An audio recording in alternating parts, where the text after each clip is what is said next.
Acción, tu revista mensual de cine y series, con los mejores estrenos de cine, fichas y reportajes coleccionables, series de televisión y 4 pósters todos los meses. Búscala en tu kiosco. Hola, muy buenas amigos, amigas, seguidores, seguidoras del canal Acción Cine en YouTube. Soy Jaime Vicente Echagüe y en esta ocasión comparezco ante vosotros a petición de Iván. Nos ha pedido que hablemos de una película dirigida en 2003 por Len Wiseman, con Kate Beckinsale, Scott Speedman, Bill Nighy, Michael Sheen en los papeles principales, una cinta que aquí en España y en el resto del mundo se tituló Underworld. Vampiros contra hombres lobo, juntos por fin. Esta sería la premisa fundamental de la película. Bastante antes, por cierto, de que la saga Crepúsculo echara sus garras sobre ambos mitos y los juntara. Ahora bien, ¿es la primera vez que alguien realiza este crossover? Posiblemente no. De hecho, hablamos de una cinta que tuvo varios problemas legales a raíz de su estreno. Fue demandada concretamente por una escritora por infringir decenas de derechos de copyright de una serie de libros suyos. Pero lo cierto es que, aparte de quien fuera el autor primigenio, el que pusiera el primerito, estamos hablando de una cinta que ha hecho popular esta mezcla de razas monstruosas, ¿no? De vampiros y hombres lobo. Al final va a quedar como la primera. Y va a quedar porque cuenta con un alcance popular que no han tenido obras anteriores. Estamos hablando de una película que fue como un tiro en taquilla, recaudó más de 95 millones de dólares, cuando en realidad no contaba con demasiadas pretensiones en ese sentido, y al final incluso ha dado pie a toda una saga. ¿Fueron los primeros en juntar ambos mitos? Seguramente no. ¿Lo aprovecharon mejor que nadie desde un punto de vista comercial? En eso no os quepa ninguna duda. He optado, tras deliberar mucho, darle a la película 2,5 estrellas sobre 5. Ya os conté en videocríticas anteriores, y no me quiero repetir demasiado, que siempre duele puntuar no alto, o puntuar bajo, mejor dicho, las películas que nos pedís. En este caso la que nos ha pedido Iván. Y también os decía que lo menos que podemos devolveros cuando contáis o queréis contar con nuestra opinión es daros nuestra sinceridad y honestidad. Reconozco que quizás soy un poco duro con esta película. En mi opinión personal, y si tuviera que valorarla del 1 al 10, creo que estamos clarísimamente ante una película de 6. Una cinta a la cual no encuentro nada excesivamente malo, pero tampoco me llevo cosas que se me vayan a quedar grabadas en la retina.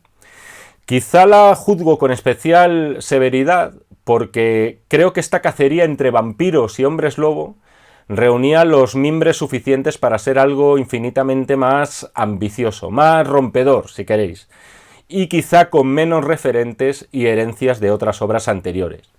Insisto, en este caso opinión subjetiva 100%, como no puede ser de otro modo, hablando de la subjetividad. Ya sabéis lo que decía Harry el Sucio sobre las opiniones, una opinión además que me puedo aplicar a mí mismo y sin el menor ánimo de sentar cátedra, porque es más, posiblemente el equivocado sea yo, porque estamos ante el inicio de toda una pentalogía que ha conectado con millones de personas en todo el mundo. Esto va así, al final las películas siempre van a tener ese componente emocional intangible que va a depender del momento en el que la hayamos visto, en el momento personal. Es un componente imposible de calibrar, que es lo que hace al final que nos podamos pasar horas no ya viendo películas, sino charlando de lo que significan estas películas para nosotros. Y oye, en este caso hay que reconocer que quien pagó la entrada sabía clarísimamente lo que iba a ver, vampiros contra hombres lobo. En ese caso podemos hablar que las expectativas de Underworld fueron 100% colmadas. Solo una breve sinopsis antes de entrar en faena. Para empezar, la película está ambientada en la actualidad, o por lo menos en la actualidad de aquel entonces, año 2003. Estamos en una gran urbe y sin que los seres humanos seamos conscientes de ello, se está desarrollando una guerra casi subterránea entre dos razas, los vampiros y los Lycans, que vendrían a ser los licántropos, los hombres lobo de toda la vida. Una guerra, por cierto, ancestral, que lleva produciéndose en nuestro mundo desde hace cientos de años. Al principio, y digo solo al principio, se nos plantea la situación con los vampiros como los buenos de la película y estos Lycans como los malos. Tenemos a la protagonista indiscutible, que es Selene, interpretada en este caso por Kate Beckinsale. Es una guerrera vampiro que lleva toda su vida dedicándose a cazar a estos Lycans. Lo que pasa es que en esta ocasión descubre algo raro, descubre movimientos extraños por parte de los licántropos. Concretamente, están siguiendo a un joven médico de nombre Michael, y aquí encarnado por Scott Speedman, un hombre en apariencia humano, y parece ser que no tiene ninguna relación con estos dos mundos. Hasta aquí lo que supondría la sinopsis corta, y como es tradición, a medida que vayamos entrando en faena, os iré avisando de los spoilers. Podríamos decir, en primer lugar, que Underworld entra dentro de ese subtipo de películas que son las macarradas con estilo. Y entiéndase macarrada no como algo peyorativo, sino como diversión y pirotecnia por encima de todo.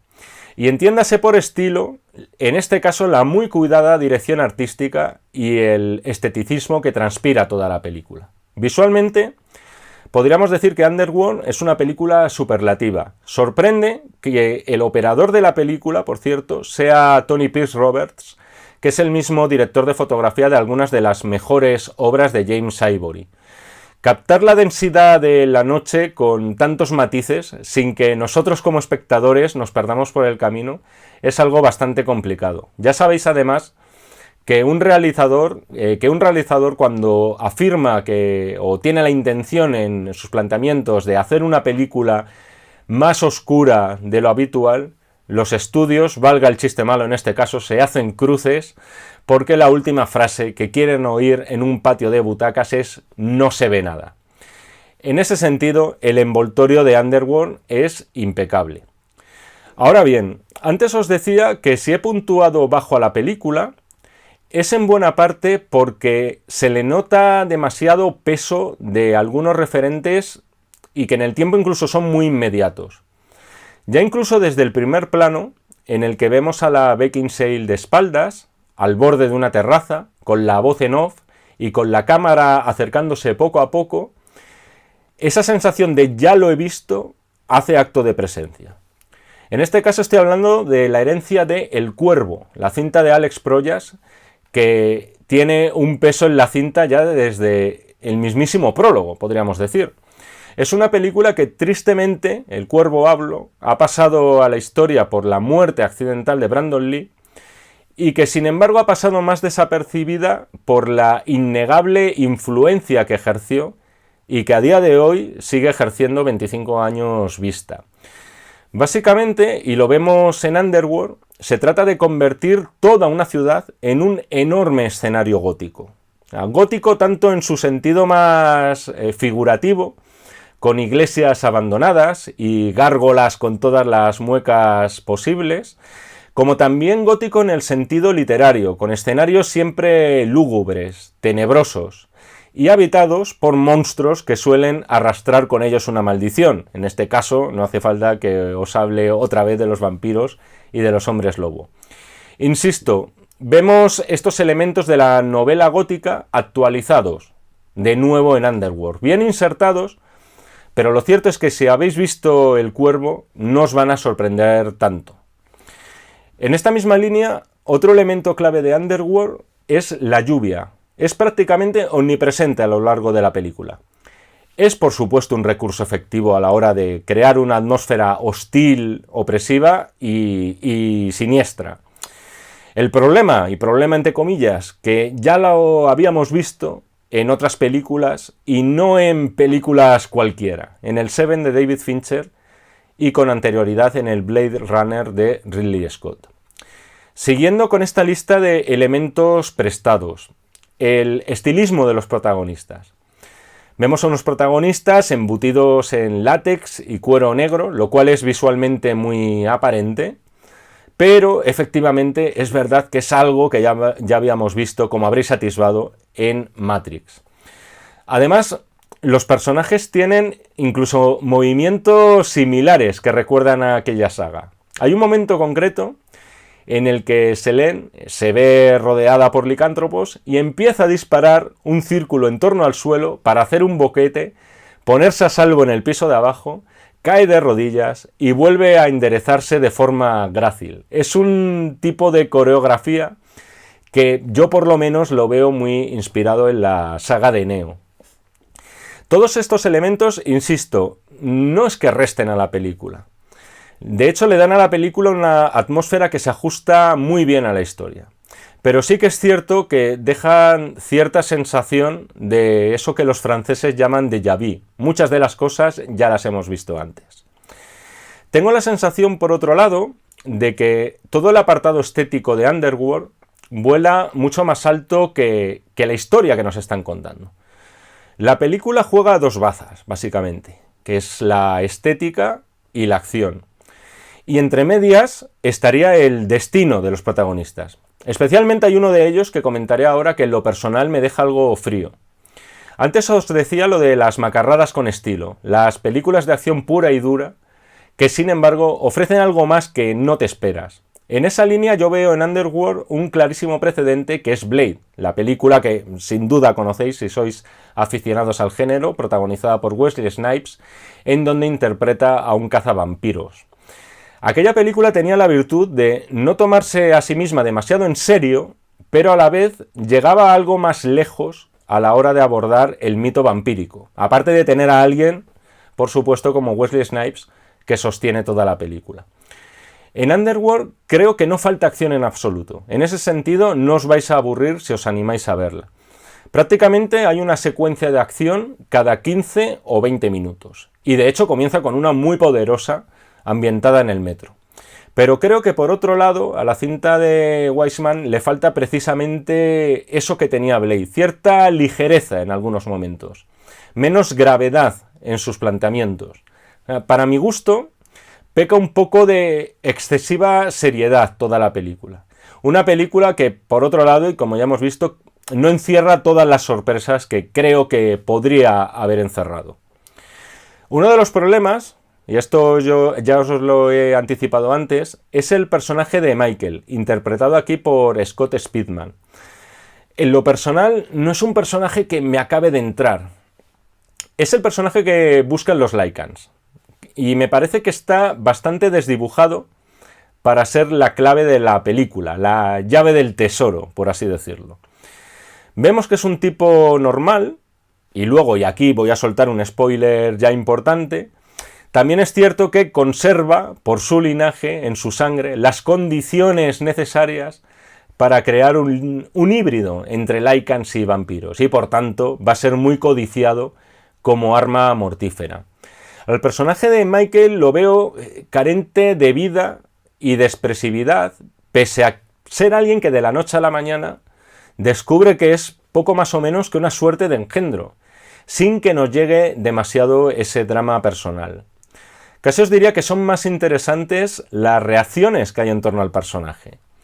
Hay un momento en concreto en el que el personaje de Erika, la vampiro mala, podríamos decir, le tiene atado, prisionero, inconsciente. Ella le empieza como a husmear, lo está inspeccionando. Michael se despierta y Erika, interpretada por cierto por Sophia Myles, hace ese silbido tan característico de los vampiros y prácticamente de las serpientes. Sus colmillos se hacen enormes, pega un bote tremendo hacia el techo como un animal asustado pero dispuesto a defenderse. Este es uno de los mejores momentos de la película para mi gusto, o por lo menos uno de los que más lograba recordar. Ya que estamos con licántropos, y creo que esto es importante, se me olvidaba otra de las herencias clarísimas que yo veo y que recoge Underworld. La transformación, la metamorfosis de hombre a lobo, o de hombre a hombre lobo. Son efectos digitales que, dicho sea de paso, y transcurridos ya 17 años largos desde el estreno de la película, es cierto que no han envejecido nada mal. Pero es cierto que si habéis visto Un hombre lobo americano en Londres, no en París, en Londres, la película de John Landis, o El Aullidos incluso de Joe Dante, una cinta que se suele olvidar y que cuenta también con unos efectos artesanales muy meritorios también, las transformaciones de Underworld te sorprenden menos. Valgan como ejemplo estos estiramientos de mandíbula, como ejemplo que vemos casi desde el principio de la película. La cinta de Underworld, además, recoge, y creo que con acierto, otra de esas características que presidían la metamorfosis que nos ofrecía John Landis en aquella película. Y es el hecho de que la transformación de hombre a lobo no es algo plácido. O sea, olvidaos del clásico de la Universal con Lon Chaney Jr. Pasar de hombre a lobo es un proceso bastante doloroso. En este caso en concreto de Underworld tenéis un buen ejemplo en la transformación de Michael en el coche de policía.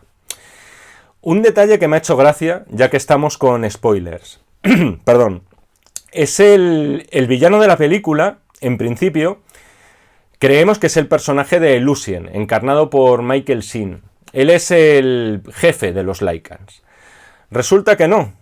Poco a poco vamos averiguando, y desde el principio ya se nos aportan muchas pistas, que los vampiros tampoco son trigo limpio. De hecho, al final acaban estando corruptos hasta el tuétano, y por lo menos algunos de sus gerifaltes están medio conchavados con estos Lycans.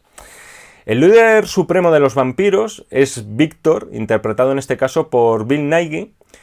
Dice en un momento dado una frase similar a esta: su incompetencia o tu incompetencia se está volviendo molesta. Me hizo gracia porque fue en ese instante cuando dije, aquí tenemos al Darth Vader de turno. O sea, supongo que si sois fans de Star Wars, os recordará sobremanera aquel su carencia de fe me resulta molesta que decía Darth Vader en aquella película, en la primera, en la Guerra de las Galaxias del 77. Hay algo también en el personaje de Víctor que os diría que también recoge ese conflicto, ese matar al padre de Star Wars, en este caso con respecto al personaje de Selene. De hecho, se nos revela que Víctor adopta en un principio a Selene siglos atrás. Creemos que ha sido porque la salvó de una manada de licántropos, cuando en realidad no fue así, y lo que hizo fue prácticamente separarla de sus padres para convertirla en su hija predilecta. No faltará, por tanto, por cierto, el enfrentamiento entre padre e hija al final de la película. Otro momento también, y ya es el último que os digo que me recuerda a otras cintas anteriores, es de otro clásico más contemporáneo. Es aquel momento en el que Lucien persigue al coche en el que están huyendo los personajes de Selene y Michael, salta al techo y empieza a perforarlo con una espada que tiene anclada a la manga. Me ha recordado horrores al T-1000 de Terminator 2, concretamente a ese Robert Patrick persiguiendo a Schwarzenegger, Linda Hamilton, Furlong y compañía. La verdad es que buena parte de esta videocrítica se me ha ido en deciros todos los precedentes que he visto reflejados en Underworld. Y además de, insisto, de películas de sobra conocidas por todos. Pero también es verdad, y sí que quiero darle su importancia, a hallazgos que me han parecido curiosos de la película. O por lo menos, que no me sonaban tanto de otras cintas de temática vampírica. Para empezar está el tema de las armas. El hecho de que cada raza desarrolle el arma más mortífera para acabar con sus enemigos. Los licántropos, vemos, desarrollan balas con luz ultravioleta, mientras que los vampiros hacen lo propio con balas que no se limitan a ser de plata, tal como reza la leyenda licantrópica, si es que esta palabra existe, sino que son balas que están diseñadas para que la plata penetre directamente en la sangre, de forma que estos bichos, que son prácticamente inmortales, no las puedan expulsar de su organismo. Otra cosa que me ha parecido curiosa, dentro de que se nos desvela poco sobre cómo sobreviven estas dos sociedades en un mundo como el nuestro, y me refiero a la de los vampiros y los Lycans. Pero sí que son interesantes los apuntes racistas de los primeros hacia los segundos, el desprecio que sienten los vampiros hacia los hombres lobo como bestias que son, mientras que los vampiros son todo sofisticación y lujo, con esas fiestas un tanto decadentes que celebran de vez en cuando. Hay un momento muy ilustrativo en este sentido, que es el ataque que perpetran los Lycans a un grupo de vampiros, vestidos casi como si estuvieran de Nochevieja, cuando se encuentran dentro de un viejo vagón de tren. Hay otro tema que quería reseñar y que creo que si se hubiera explotado un poco más, podría haberse supuesto que Underworld fuera algo más que una competente película de acción o un mero entretenimiento. Y es el tema de la sangre. Los vampiros, al alimentarse de la sangre de alguien, no solo están captando esos nutrientes de la víctima que se supone precisan para sobrevivir, también captan los recuerdos del pobre desdichado o desdichada al que han mordido. Me parece una idea muy prometedora que, insisto, si no recuerdo mal, aquí se apunta ligeramente, concretamente cuando Selene usa su sangre para resucitar a Víctor, a su padre entre comillas. Hay que explicar, por cierto, y esto entra dentro de los ritos creados para la película y que son muy curiosos, que los grandes jefes vampiros están hibernando durante siglos y se van turnando el poder de un siglo a otro. Y para despertar, como no, necesitan sangre de alguien. Sí que es una idea esto de los recuerdos impresos en lo que es la sangre, con mucho más recorrido y os diría que incluso mejor explorada y explotada en la segunda parte de la película, en Underworld Evolution, en este caso también dirigida por Len Wiseman. Y no me he olvidado de Kate Beckinsale. Resulta muy sorprendente ver aquella dulce chiquilla de mucho ruido y pocas nueces transformada aquí en una mega heroína de acción. Y de forma muy solvente además, porque no solamente da el físico, sino que también da el carácter. Y en este caso es lo más complicado. Es cierto que además la Beckinsale se tuvo que someter a un duro entrenamiento para poder enfundarse ese traje y poder desarrollar de forma competente las escenas de acción. Perdón por repetir las comparaciones con Blade, pero creo que algo más de empatía en el personaje, algo más de desarrollo, algo más de conflicto interior por esa naturaleza humana y vampírica que luchan entre ellas, le había venido muy bien a esta Selene. Pero en todo caso, yo creo que la Beckinsale aporta un poco más de alma a una película que, como ya hemos aclarado a lo largo de esta videocrítica, suma quizá demasiados elementos ajenos. Al final, por cierto, la Beckinsale se ha hecho un hueco en esta liga de superheroínas. Hay que recordar, creo que fue justo un año después, cuando protagonizó Van Helsing junto a Hugh Jackman, donde además se daba la ironía de que pasaba de ser vampira a enfrentarse a ellos. Y bueno, no solamente a vampiros, a hombres lobo y a todo lo que cayera por allí. Pero para mí, os confieso que donde la Beckinsale realmente me sorprendió fue en El aviador de Martin Scorsese, dando perfecta réplica como aquella Ava Gardner al Howard Hughes de Leonardo DiCaprio. No por su parecido físico con la Gardner, que posiblemente no lo tuviera, sino por aquel punto de cordura que lograba transmitir a la vida caótica del magnate Howard Hughes. Y esto ha sido todo. Espero que os haya gustado esta videocrítica, os espero aquí con todas las peticiones que queráis y por supuesto nos vemos en este número y en todos los que están por venir de la revista Acción. Muchísimas gracias, chao. Acción, tu revista mensual de cine y series, con los mejores estrenos de cine, fichas y reportajes coleccionables, series de televisión y 4 pósters todos los meses. Búscala en tu kiosco.